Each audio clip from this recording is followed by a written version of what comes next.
The massive alien ship blocked out the sun as it descended over Seoul. Lieutenant Tae-ho Kim stood among hundreds of soldiers and officials, watching the silver vessels settle onto the landing platform. He was not important. He was just a translator, brought along to carry bags and fetch coffee for the real diplomats. The Valari had contacted Earth 3 months ago. They were an ancient empire that ruled over 47 star systems. Their technology was so advanced that human scientists could not even understand how their ships flew. They had agreed to meet with Earth's leaders, though nobody knew exactly why. Some hoped for trade. Others feared invasion. Everyone was nervous. Tae-ho adjusted his uniform and tried to look professional. His grandmother had always told him to stand straight and keep his hands steady, no matter how scared he felt inside. He missed her. She had died 2 years ago, leaving him only memories and a love for folding paper that she had taught him as a child. The ship's door opened with a soft hiss.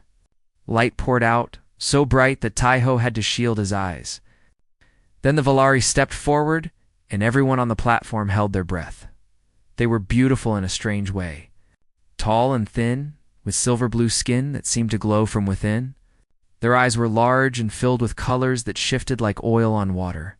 They moved with perfect grace, each step measured and elegant. Their clothes were made of materials that flowed like liquid metal. At the center of the group walked a young female. Tae-ho knew immediately that she was important. The others moved around her like planets orbiting a star. Her silver hair floated around her head as if gravity did not fully affect her. Her face was calm and cold, showing no emotion at all. This was Princess Yura, daughter of the Valari Emperor. She had come to judge whether humanity was worth the Empire's attention. The welcoming ceremony began. Earth's leaders stepped forward one by one, offering gifts and speaking words of friendship. Tae-ho watched from his position near the back, holding a senior diplomat's briefcase and trying not to yawn. The gifts were impressive. A chest of pure gold from the European Union. A collection of rare diamonds from the African nations. Ancient artwork from China and Japan. A sculpture made of platinum from the Americas. Each gift was worth millions, sometimes billions. Princess Yura accepted each one with the same expression. Her face showed nothing. Not happiness, not interest, not even boredom. She simply nodded, and her attendants scanned each item with devices that hummed softly, recording their value.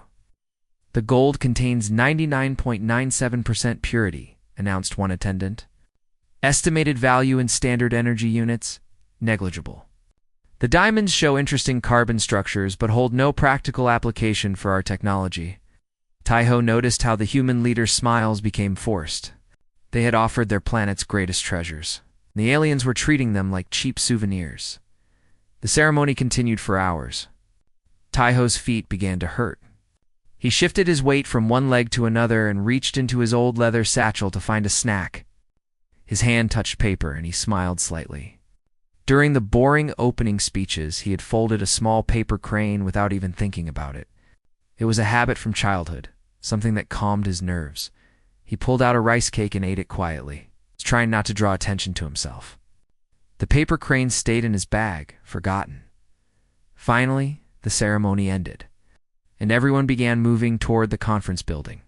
Tae-ho gathered the briefcase and followed the crowd. The Valari walked in a tight formation, their guards scanning everything with suspicious eyes. One of those guards did not see Tae-ho in his path. Or perhaps he saw him and did not care. The guard's shoulders struck Tae-ho hard, spinning him around. His old satchel flew from his hand, hit the ground, and spilled its contents across the polished stone floor. Rice cakes rolled in different directions.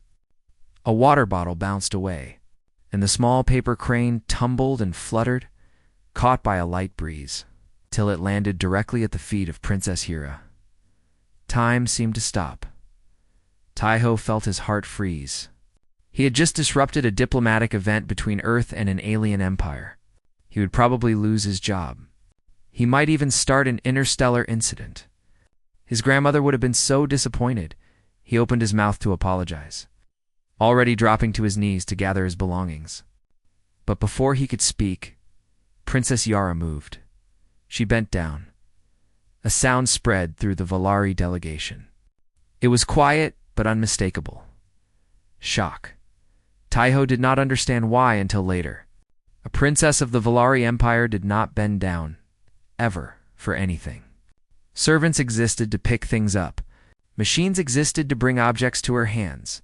She had not bent her own body toward the ground in perhaps her entire life, but now she knelt on one knee, her liquid metal dress pooling around her, and picked up the paper crane with fingers that trembled slightly. She held it up to her eyes. The crane was small, made of simple blue paper that Taiho had found in his pocket. One wing was slightly uneven.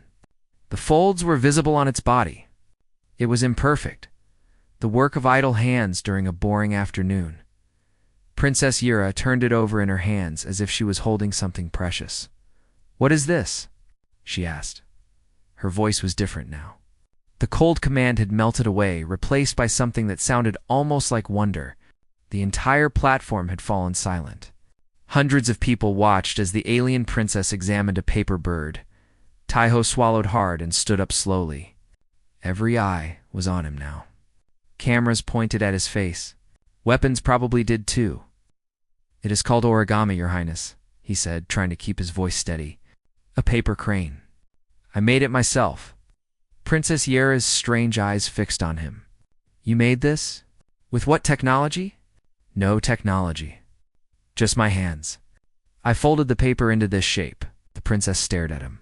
Then she looked back at the crane. Then at him again. "Impossible," she whispered. But she was holding the proof in her hands. Around her, the Valari delegation had gathered close. They were all staring at the paper crane as if it was the most fascinating object they had ever seen. Their scanning devices hummed and beeped frantically. "There is no energy signature," one attendant reported, his voice confused. "No mechanical components, no molecular assembly patterns. The object appears to be simply folded plant material." "How does it hold its shape?" another asked. "What force keeps it from unfolding?" "The folds create structural tension," Taiho explained, his translator training kicking in automatically. "Each fold locks against the others. It stays together through simple physics." Princess Yura looked at him with those shifting, colorful eyes. For the first time since arriving on Earth, her face showed a real expression. It was hunger. Not for food, but for understanding. "Teach me," she said. "I wish to learn how to create something from nothing using only my hands."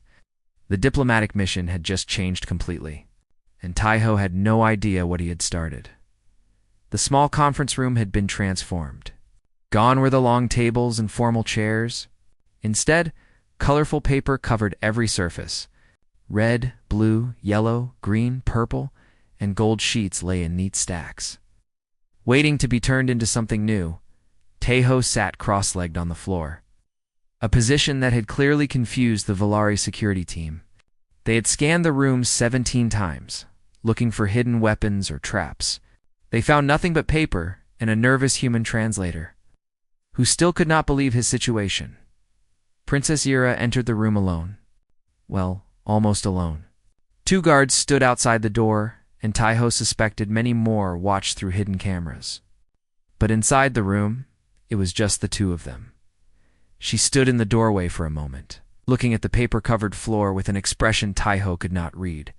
Then she did something that made his eyebrows rise. She removed her shoes and walked barefoot across the floor, just as he had done. "I studied your customs last night," she explained, settling down across from him. Her movements were awkward. It was clear that sitting on the floor was not something she had ever done before. "I learned that removing shoes shows respect for the space." "That is correct, Your Highness." Taiho felt a small warmth in his chest. She had taken time to learn. That meant something. "Please do not call me that here," she said, picking up a sheet of blue paper and examining it closely. "In this room, I am simply a student. Call me Yura." Taiho hesitated.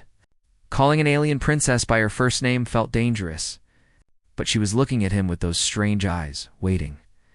"All right, Yura. Let us begin with something simple." He picked up a square of white paper and held it up. "The first thing to understand is that origami is not about the final shape. It is about the journey of folding.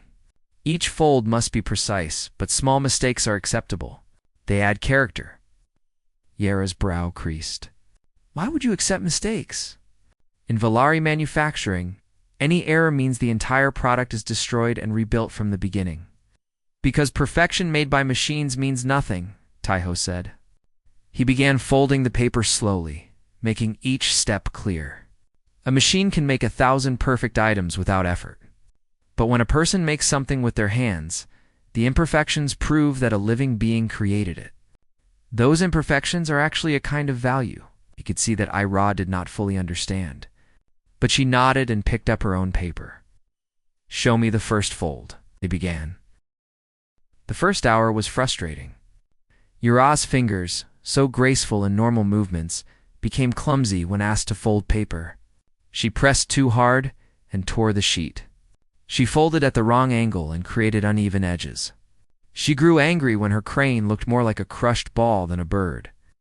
This is impossible, she said, throwing down her 5th failed attempt. My hands will not cooperate. Taiho picked up the crumpled paper and smoothed it out gently. Tell me, Yura, when was the last time you made something with your own hands? She paused. Her colorful eyes grew distant. I do not think I ever have. Why would I?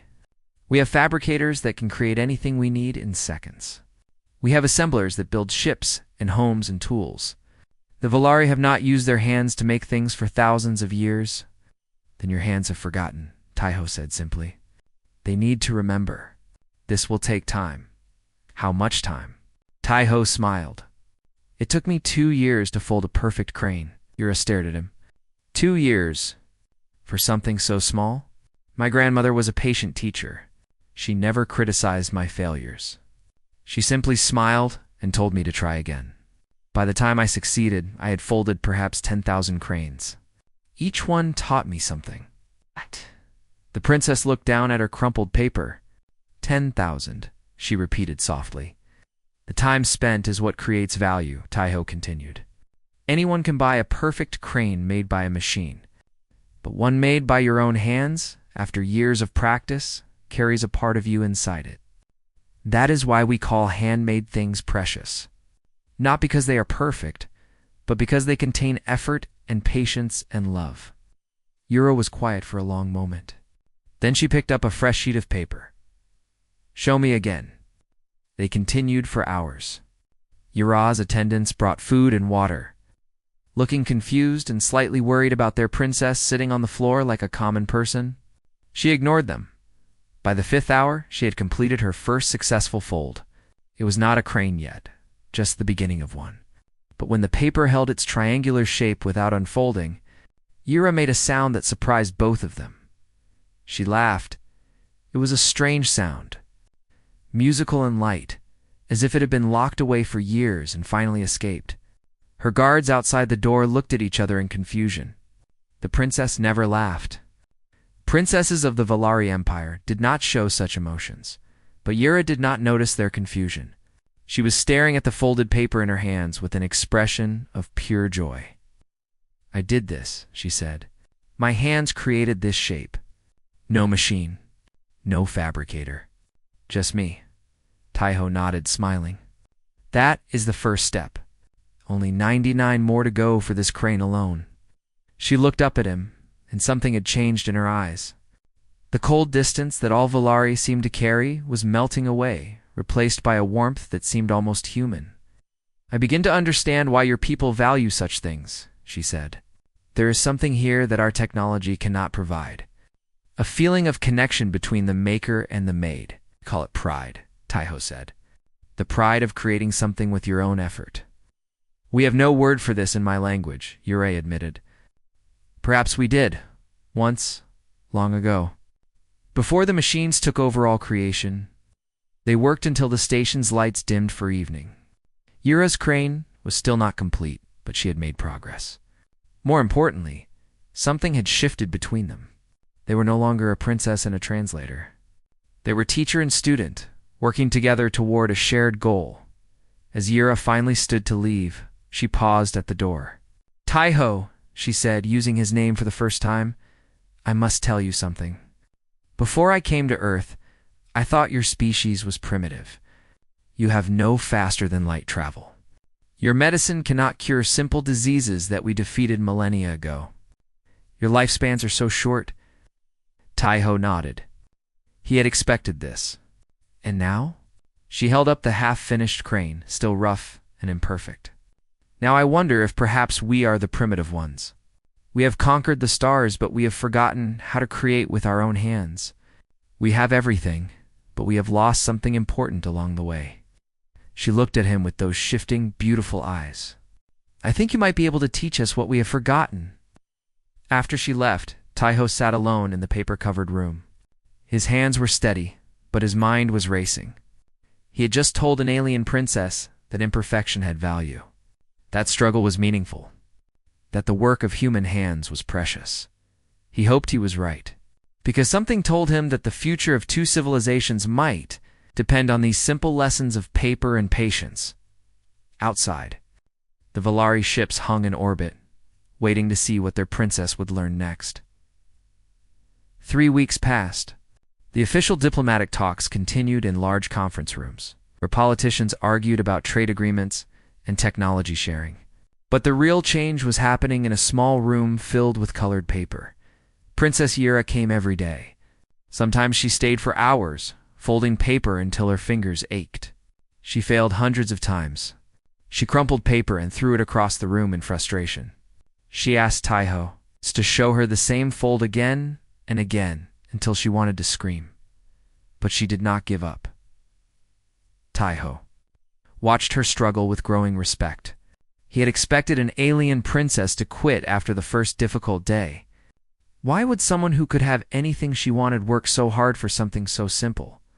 But Yura kept coming back, kept trying, kept failing and trying again.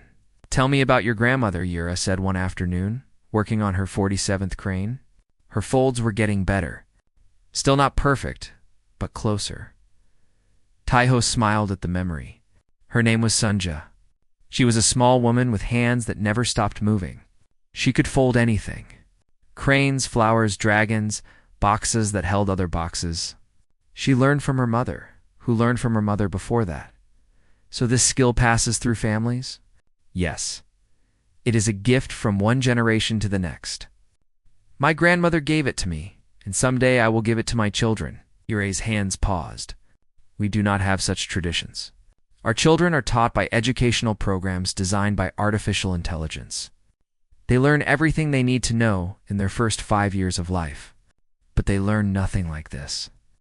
What do Valari parents give their children? The princess was quiet for a moment. Access to resources, political connections, genetic optimization. We give them advantages for success. She looked down at the paper in her hands. But we do not sit with them for hours teaching them to fold paper. We do not pass down skills through touch and patience. That sounds lonely, Taiho said softly. I never thought of it that way. Yura made another fold, her movements slow and careful. But yes, perhaps it is. They worked in comfortable silence. Outside the room, Taiho knew that trouble was growing. His sister Youngji had called him twice this week, warning him about rumors spreading through both human and Valari networks. Some people were unhappy about the princess spending so much time with a human. Some people thought he was manipulating her somehow. He tried not to think about it. In this room, there was only paper and patience. Taiho, Yura said suddenly, why do humans create art? He considered the question. Many reasons. To express feelings that words cannot capture, to make something beautiful. To leave a mark that says, I was here, I existed, I made this. But what is the purpose? Art does not feed anyone. It does not cure disease or build homes. Not everything needs a practical purpose. Taiho picked up a finished crane from the collection growing on the windowsill. This crane cannot do anything useful. It just sits there being beautiful. But when I look at it, I feel calm. I remember my grandmother's hands guiding mine. I feel connected to something larger than myself. Yura's eyes shifted colors, moving through shades of blue and green. Among the Valar, everything must serve a purpose. Our buildings are efficient. Our clothing is practical. Our ships are designed for maximum function. We removed beauty long ago because it was considered wasteful. And how does that feel? The princess paused. Empty, she admitted. I never realized it before. But standing in our perfect cities, surrounded by our perfect technology, I have always felt that something was missing. I thought it was a flaw in myself. Now I wonder if it is a flaw in our civilization. She held up her current crane. It was the best one yet. The wings were almost even. The head pointed forward with grace. It was not perfect, but it was close. Now look at this, she said. I do not feel empty. I feel proud. I feel connected to the paper, to you, to this moment. Is this what humans feel when they create? Taiho nodded. That is exactly it. Yura carefully set the crane on the windowsill with the others. I want to feel this always. I want my people to feel this. We have forgotten how, but perhaps we can learn again. The door opened, and Counselor Thren stepped inside. His silver face was hard with disapproval. He had never liked these lessons. He thought they were beneath the dignity of a princess. Your Highness, the Admiral requests your presence. There are matters of state to discuss. Yura did not look up from her paper. Tell the Admiral I will come when I am finished here. Your Highness, the diplomatic situation is becoming difficult. There are questions about your activities that require, I said, I will come when I am finished. Thren's jaw tightened. He looked at Taiho with barely hidden anger. This human is filling your head with primitive ideas. The council is concerned. Now Yura looked up.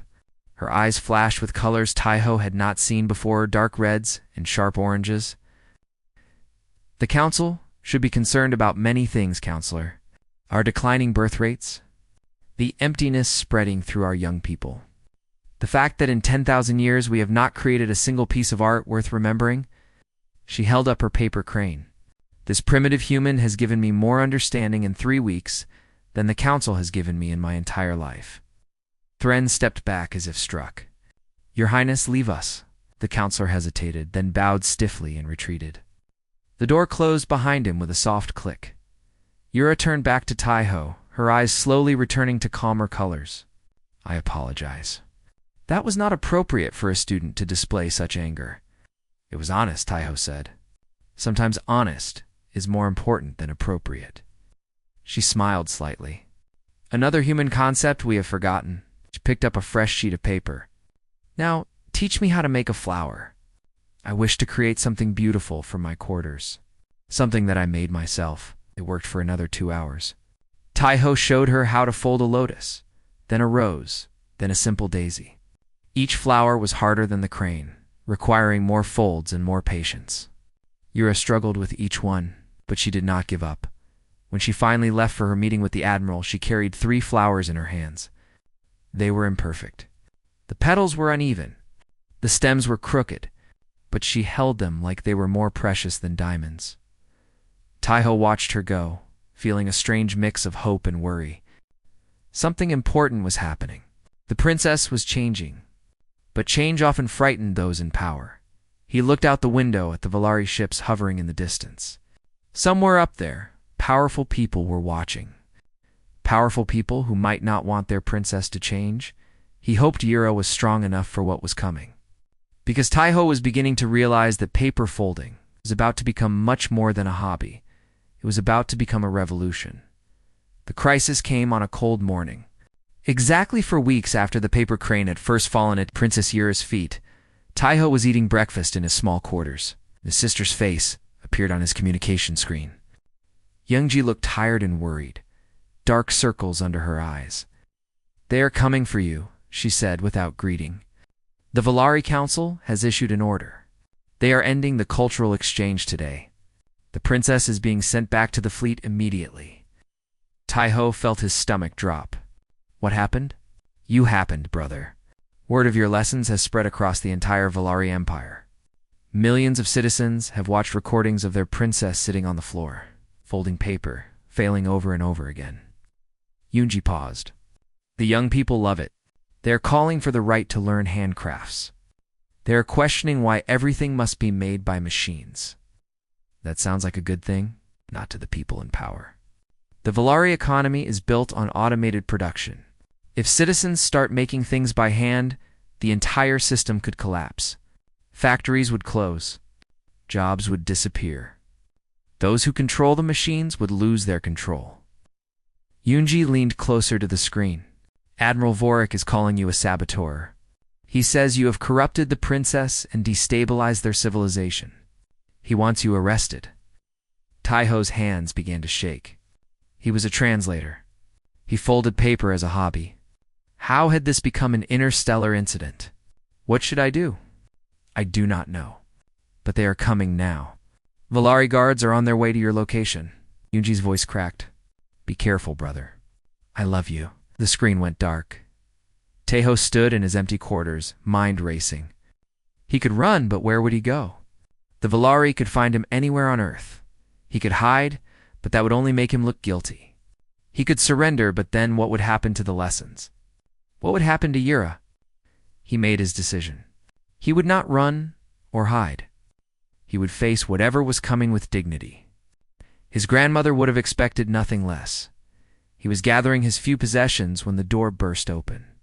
3 Valari guards entered, their weapons drawn. Behind them stood Counselor Thren, his silver face twisted with satisfaction.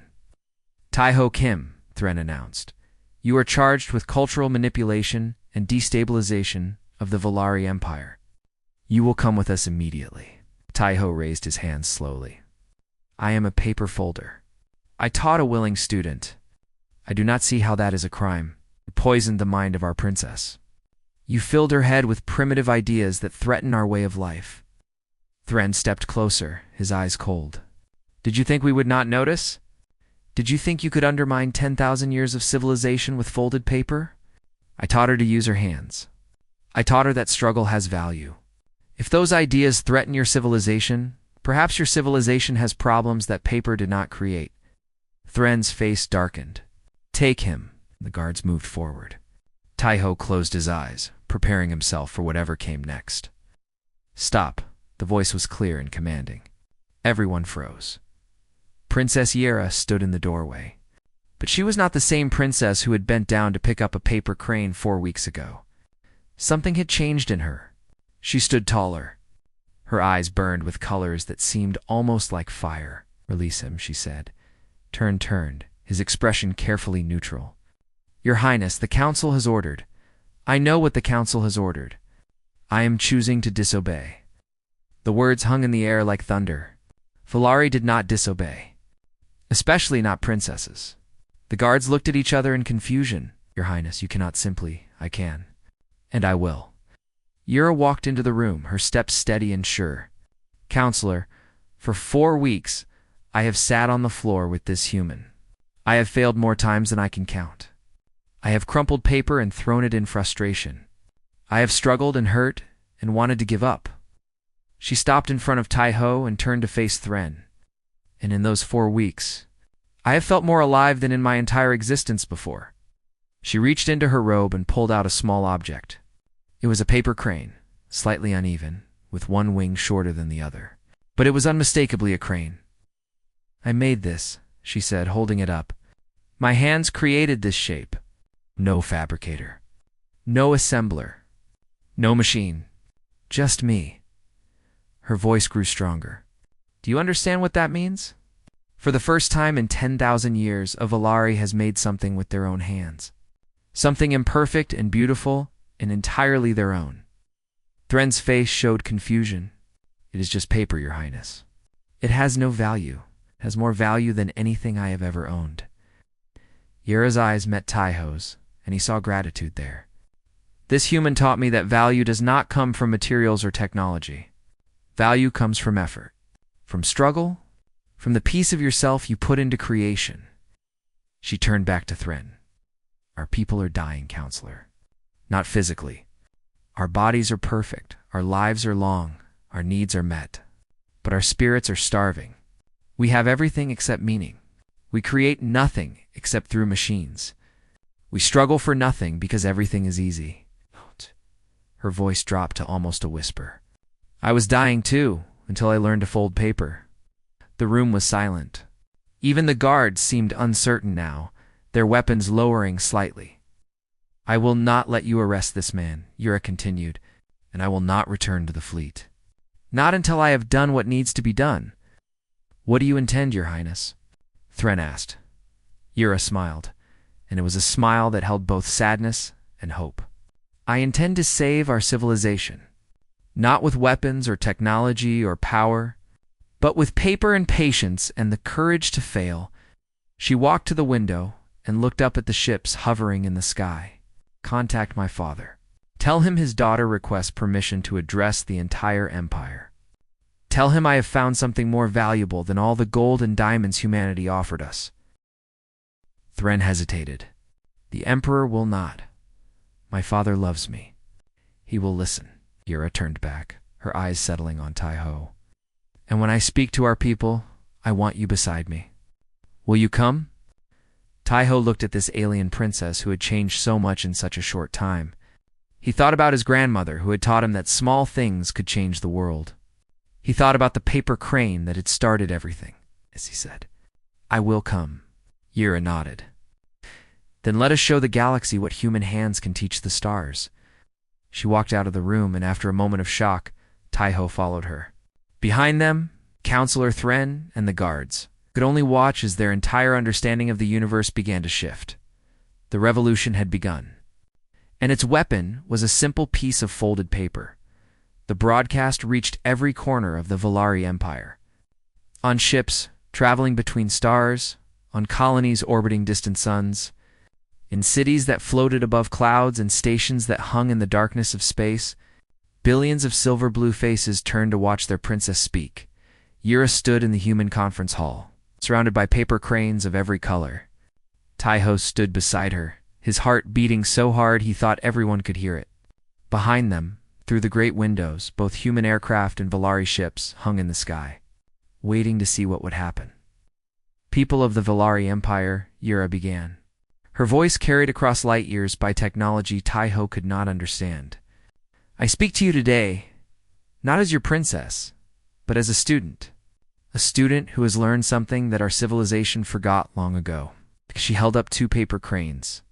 One was the first crane Tai-Ho had made, the one that started everything. The other was her own first completed crane, slightly crooked but whole.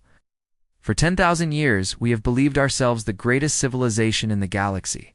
Our technology creates wonders. Our ships cross the stars in moments.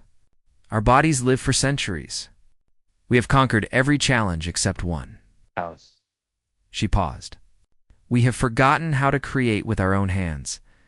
The broadcast showed images from Earth, humans painting pictures, playing musical instruments, sculpting clay, and folding paper. Simple acts that the Valari had abandoned millennia ago. When I first came to this planet, I thought these humans were primitive. They die after barely a century. They cannot travel faster than light. Their medicine is crude. Their technology is simple. Their lives are full of struggle and failure. Yura's voice grew stronger, but I was wrong. I was so wrong. She turned to look at Tai-Ho, and he saw tears forming in her strange, beautiful eyes. This human gave me a gift that all the wealth of our empire cannot buy. He gave me a piece of folded paper worth less than nothing by our standards. And in doing so, he taught me what we have lost. She faced the cameras again. We have lost the joy of creation. We have lost the pride of making something with our own hands. We have lost the connection between the maker and the made. Our machines create perfect objects, but those objects are empty. They contain no effort, no struggle, no piece of the creator's spirit. On screens across the empire, Valari citizens watched in stunned silence.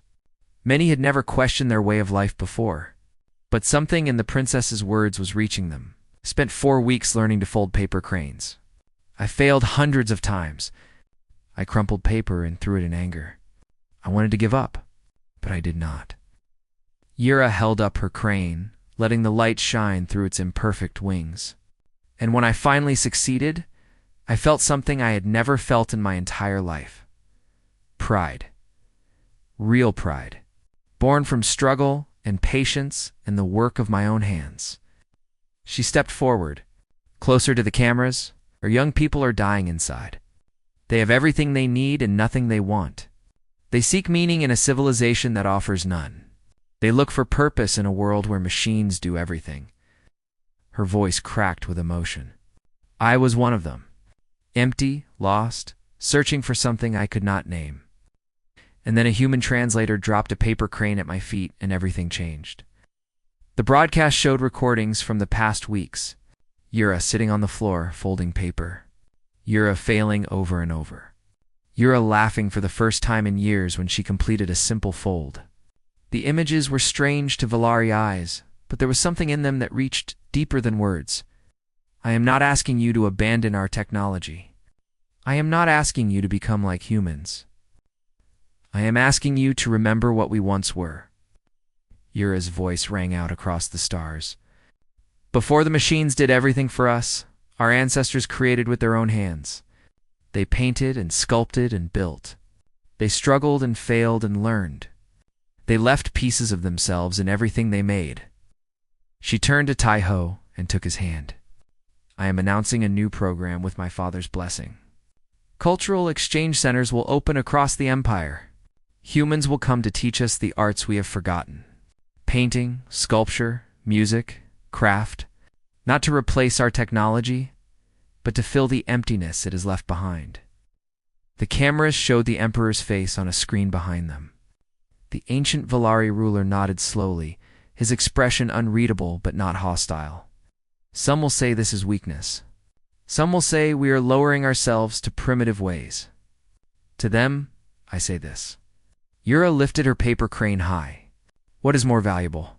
A perfect diamond created by a machine in seconds, or an imperfect crane folded by hands that struggled and failed and finally succeeded? The diamond costs nothing but energy. The crane costs effort and time and a piece of the creator's soul.